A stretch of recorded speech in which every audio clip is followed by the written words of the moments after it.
hindi po ito katulad ng barangay SK. Doon po sa barangay SK election, diniklara namin, pag-file ng candidacy ng mga kandidato for barangay SK, sila ay kandidato na. And ang start po ng campaign period at that time ay hindi pa po sa pag-file ng candidacy. Kaya sinabi namin, may premature campaigning. Bakit malakas ang loob namin noon? Manual election po kasi lang. And therefore, hindi applicable yung automation law kasi manual na election. Walang question sa Korte Suprema. Nakaligtas ang COMELEC sa bagay na yun. Napakalinis ng halalan. Walang namimigay na sample para sa tatakot. Walang gusto magpa-birthday. Kasi nagtatanong pa sa local COMELEC namin kung pwede magpa-birthday o umatin sa fiesta. Kasi nga baka nga premature campaigning. Alam niyo po yan, napakaayos. Ang problema natin at gusto po namin maging honest. Sapagkat pag-file nila ng candidacy sa October 1 to 8, sila po sabi ng Korte Suprema ay hindi pa kandidato. Kahit mag-iikot ang mga yan, kahit makipagkamay ang mga yan, kahit tumastos ng limpak-limpak, kahit pagkalalaki ng pagmumukha nila, hindi pa po sila kandidato, sabi ng Korte Suprema. Peñera versus COMELEC po yun. Wala po magagawa ang COMELEC doon. Batas po yun.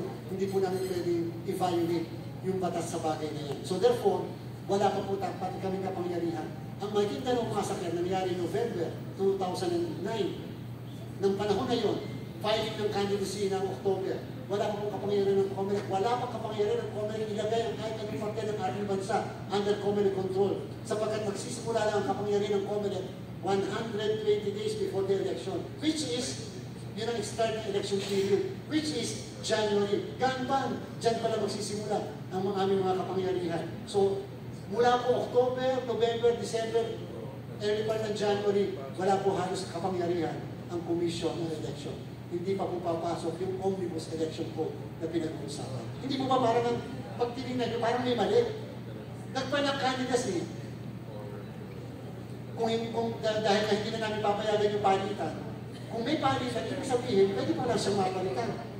Paano siya papalitan kung hindi pa siya kandidato? Pwede nyo itanong yan. Kaya lang wala kami magagawa. That is what the law provides.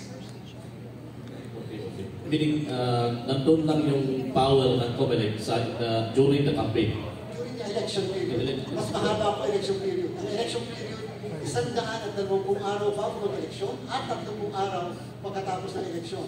Ang campaign period ay 10 araw bago mag-eleksyon para sa national position at 45 araw sa local position bago mag-eleksyon. Last lang po, Chairman.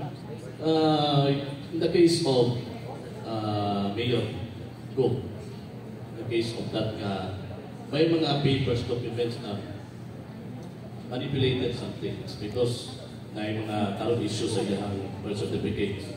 So, paano po natin masisiguro na hindi na po mangyayari kung gano'n? Alam niyo po, kahit katulad na nabanggit ko talaga, gusto man namin magpadagdag sana ng mga birth certificate, hindi po namin pwedeng gawin. Sapagkat napakaliwanag po ng Omnibus Election Code na 1985 pa. Yung nga yung sinasabi natin na ngayon, pinapatupad ng COMELEC, 1985, may 1987 Constitution ka. Nakalagay ito, basta i-accomplish mo yung form. Dapat kompleto lahat. Dapat merong notaryado o kaya pinalumpaan sa local COMELEC o kaya may doc stamp. Okay na po yun. Basta binanggit na may political party, i-attach mo ang phone. Okay na po yun. Hindi kami pwede magdagdag at magsabi ng kahit anong dokumento. Kaya na, ang naisip na lang ng inyong komisyon, para kahit paano may kapangyarihan man ng mamamayan, lahat ng certificates of candidacy ng lahat ng kandidato, tandaan niyo po ito, lahat ng kandidato sa buong Pilipinas, kahit kalahating milyon yan, ay amin po gagawin po isa sa publiko. Ipapublish po namin sa COMELEC website. Tatanggalin lang namin yung mga personal na matters para hindi ma-violate ang data privacy. Pero yung mga bagay na nire-require mismo ng batas, tulad ng citizenship, age, residency, kahit yung nickname, ay dapat po alam ng mga kababayan natin kung sino yan, anong pinanggalingan yan. Saan ang galing yan? Talaga ba yan ay yan ang edad yan? Ika-classmate ko yan, bakit sinasabi niya ganyan ang edad niya? Eh, mas 10 taon na ang tanda niya sa akin. Sabi mga gano'n. Yan po, ilalahad natin yan dahil din naman po ay dapat gawing publiko para alam ng sambayanan sino ipa-disqualify, dapat bang ipa-disqualify, dapat bang ipa-cancel ang candidacy. Yan lang po ang aming maliit na kontribusyon para lang kahit paano ay mag-isip ng ilang beses ang ating mga kandidato bago sila magsinungaling sa kanilang certificates of candidacy. Yun lang po, maraming salamat.